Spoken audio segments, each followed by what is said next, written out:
Welcome back to r/neighbors from hell, where people share stories about their crazy neighbors, and if you are new to my channel, please don't forget to subscribe to join our amazing community, and without any further ado, let's dive right into the stories. The first one is titled, Neighbor invaded my property and killed my landmark tree. $200,000 Treelaw revenge. For this, I am just going to need to take a second to explain that where I live, there are a lot of trees that are considered landmark trees. This protects them from being destroyed because they are important to the environment here. Around here, there are a lot of small slopes and a ton of rain. All of this combined, the trees become needed for runoff and to keep the ground from eroding. I never fully understood what that means because I was never that good in science, but from what I understand, it means that you cannot cut down healthy trees because they protect the ground from being destroyed. Someone can comment and tell me if I didn't understand that right, but the point stands because they are labeled as landmark trees. Now, when it comes to my neighbor, he has a very loose definition of private property, and I have caught him more than once coming onto my land and trying to make adjustments for the greater good. Even though sometimes it can actually be helpful, like when he wants weeds pulled that are close to where the properties meet, I discourage this because I don't want him to think that it is okay to come onto my land and change things. After all, it is my property, and I told him if he has a problem or even a suggestion to just talk to me and I will take it under consideration. Until this incident, I never really saw him as crazy, just maybe a little bit eccentric. Then he started going on about this tree that was on my property. He claimed that it was blocking his view and causing extreme shade on his property that was killing his flowers. Why he chose to plant there instead of parts of his backyard that I know for a fact have sun, I will never know. I flat out told him that even if I wanted to get rid of the tree, I could not because it was considered a landmark. And even if it wasn't, I liked that tree and was not going to cut down a perfectly healthy tree just so he could get a better view. And by the way, Ripe Stars, imagine having the audacity to just want to cut a super old tree down simply because you want a better view. Really unbelievable. Either way, I am a strong advocate for stopping cutting down healthy trees because they are important, and without them we might have sun, but we would not have oxygen that we need to breathe. I assumed that he would accept what I told him and move on to something else. Instead though, he got fixated about the tree, and every single time he saw me, he would make sure to ask if I made a date to get it cut down or if I needed a hand with it. I told him that the tree was staying right where it was, and the only part coming off of the tree would be if a branch was dead. I don't know what he was hearing coming out of my mouth, but I feel like it might have been something else entirely. That was when the neighbor decided that he was going to take matters into his own hands.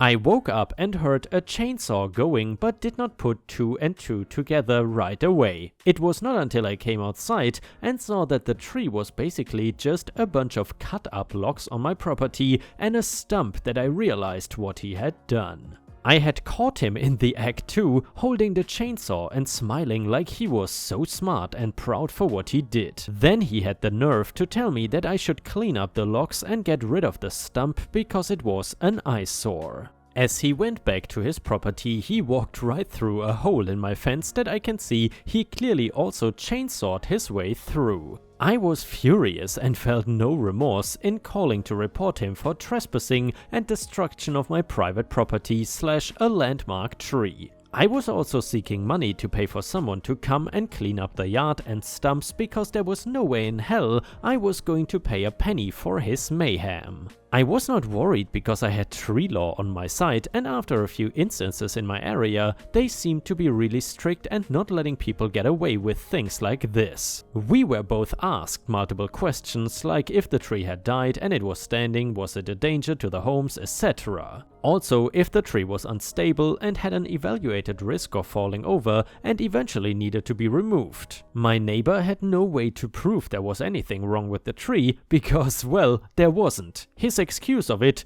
killing his flowers, did not hold up. First, I'm going to talk about what they said about the tree and the law regarding that. For cutting down a landmark tree, he was going to have to pay triple what the estimated cost of the tree was. I did not get to keep all this money though, because it was going to be used by the town to plant a new tree that is considered equal to the one that was lost on my property. Since it is a landmark, they handle all of that even though it is on my property. I had no objections to that, of course, making things much easier. The leftover money was mine to use, and while there was no actual law, the judge heavily implied that I needed to use it to clear the land that the old tree stood on and make sure there is a space for the new one. That meant though that I could not really sue him for money to clean it up, because that was part of what he had to pay. Either way, at the end for the tree, he had to pay the courts $200,000 for cutting down the landmark tree. He was flabbergasted, to say the least. As for the trespassing and destruction of my fence, he was only given a warning about trespassing on my property. I never bothered trying to get a restraining order or anything like that. I have read people doing, because I could tell by his face that he was not going to try and do this again.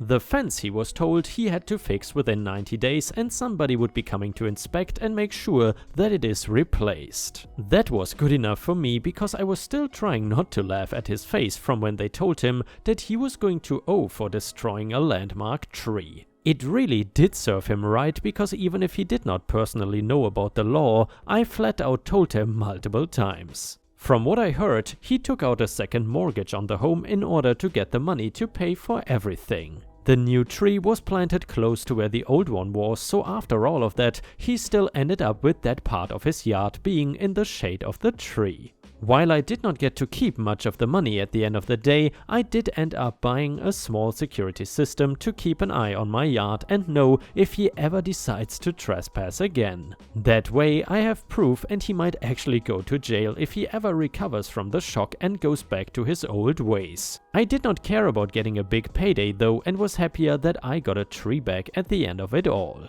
And yeah, Ripe Stars, I'm curious, if you would have been in OP's situation and a neighbor cut down a super old tree on your personal private property, what would you have done? I suppose some of you would probably go full nuclear revenge, because you should definitely not mess with the trees of other people. Either way, if you have watched until here and still enjoy the stories about crazy neighbors, then I would really appreciate it if you could subscribe to the channel if you haven't already, because we are very close to 70,000 subscribers, and maybe even like the video if you want to support me. Thank you so much in advance.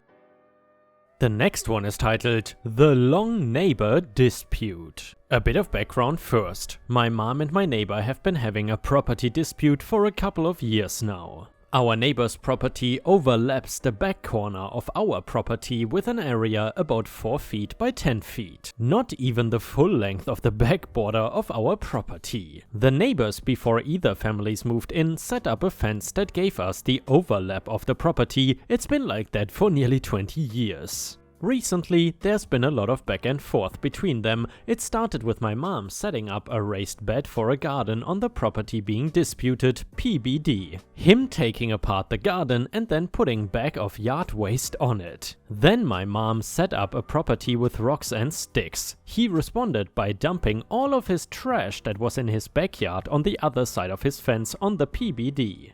I know I am not easy to get along with, but I tried to help. No yelling, insults or name calling on my part. I talked with the neighbor twice by knocking on his door, and he threatened to sue me if I did so again. There's also a lot more to the story. The dispute just escalated to the point where both parties are in the wrong. My mom is not a saint, my whole family knows that. The good news is everything settled down when I convinced my mom to let him be, get a surveyor and got documentation on where the property line is. We got people from the city to come down and look at the trash he put down on the opposite side of his fence, going past the PBD, and force him to clean it up.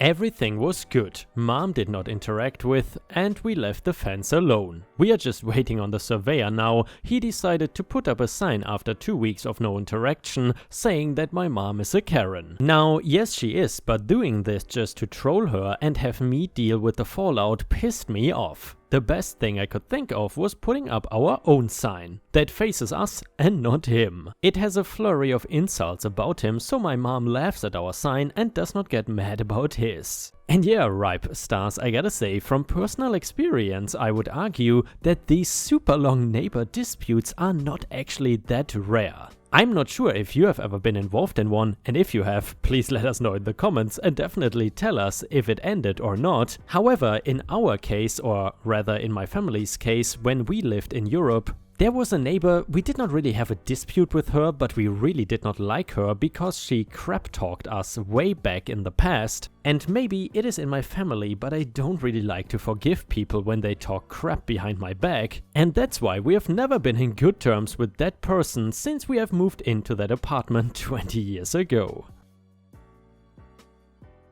And the next one is titled Crazy Entitled Neighbor. A former neighbor recently reconnected with my parents. They had not seen each other for about 20 years. She found my mom on Facebook. She asked if my parents would like to go to dinner with her and her new husband. She explained that she had 2 buy one meal get one meal for free coupons for a local restaurant. The restaurant was known for being a little pricey, but knowing one of my parents' meals would be free made it seem okay. When it came time for the check, the waitress asked how they would like the bill to be split. The former neighbor presented the 2 coupons and proudly stated that her and her husband were eating free. The waitress then pointed out the free meal had to be of equal or lesser value, and both my parents' meals were around $30 each, while the other 2 meals were over $40 each. To this, the former neighbor just said, "That's fine," and handed her the coupons. The waitress returned with the bill for the 2 higher priced meals, with my parents' meals removed by the coupons. My dad then asked, "Shall we split this in half?" The neighbor replied with, "No, our meals were covered by the coupons." My parents attempted to politely explain that they were now having to pay over $26 more than if my parents came on their own and ordered the same thing. The neighbor did not follow that logic, but then the neighbor's new husband added that neither of them brought any money. My dad reluctantly paid the bill. The neighbors said as they were leaving, "This was fun, we should do it again." My dad just said no, and then both my parents walked away. The next one is titled Insane Revenge. Hey everybody, to start things off, this story happened back in 2010 when I lived in Miami, Florida with my hubby and his dying uncle. Background: my husband and I moved in with his sick uncle after losing so much during the 2008 housing market crash in the US, like many of my husband's lawn maintenance customers. We also moved in with his uncle into a condo because his uncle had stage 4 cirrhosis of the liver and his self-entitled sister and her family refused to help take care of him. My husband, who is a retired Seminole County Sheriff's officer, important later, and I got ourselves set in the condo's 2 bedrooms as his uncle had himself set up in the living room, including his bed. On the first day, we found dangerous black mold caused by a leaky dishwasher. On the second day, we found the master shower had loose tiles and a leaky shower head. On the third day, we found a nest of brown recluse spiders in the living room. We talked with his uncle about these problems and found out that the slumlord, who is friends with entitled sister/aunt and her family, was refusing to take care of the issues as required by law. We wanted to start legal actions then, but my husband's uncle talked us out of it several times. The slumlord was nice to us so long as my husband's sick uncle was alive. The very next day after my husband's uncle died was a completely different story. Slumlord had turned nasty, aggressive, and began to try and strong-arm evictors like we were nothing more than drug addict squatters. Slumlord even bowed up and aggressively tried to fight my husband when we dropped off our next rent check. He kept telling us that we had to move or else, but yet refused to follow actual FL laws to evict us. Slumlord and his corrupt Miami PD code enforcement officer wife even recruited my husband's self-entitled aunt and uncle to start harassing us about just moving even if we had to live in a tent. Self-entitled aunt said, "Why don't you and my RSO nephew just move so they can rent the condo to another senior?" Husband, "We don't have anywhere else to go yet, and he must go through eviction laws or get into very serious trouble." Self-entitled aunt, you're nothing but trouble. Retired SCSD officer nephew. You have been problems since the day you were born. Get out of their condo and stop being a problem for everyone. Who cares if you have to live in a tent? All of this made my retired SCSD officer husband, who specialized in uncovering corrupted law enforcement, very suspicious. We talked and began investigating slumlord and corrupt code enforcement wife. My first order was to place all rent into escrow with evidence of repairs that have been neglected. Second, I sent a notification of cease and desist of harassment to the slumlord and self-entitled aunt. Next, I researched public property tax records. Yeah, pay dirt there. Slumlord's condo was not registered as a rental property with the state of Florida and was paying far less in property taxes than slumlord should have been paying. Property tax records also showed that slumlord did not own the condo. It was still deeded to his mother, which I found out had been living in a retirement home for 5 years before my husband's uncle moved in. My husband found out that corrupt code enforcement wife had been inspecting and signing off on hers and slumlord's properties, including the condo, which is against Florida code enforcement conduct laws. I found out from neighbors in the condo that slumlord had only been renting to seniors with severe health issues. My best discovery though, next to tax evasion, was finding out that the Condo Owners Association had a very strict no renting/leasing policy, meaning you or family had to live in the condo and it could not be rented. The revenge. Now that we had all of our evidence, my husband and I began to knock down all of the slumlord's dominoes. My husband went and filed a complaint with the Miami Police Department about corrupt code enforcement wife and her perjuring inspections on her family properties. My husband has a glowing record in Seminole County and with the FDLE for having over 200 clean arrests and taking down nearly 60 corrupt public officials, including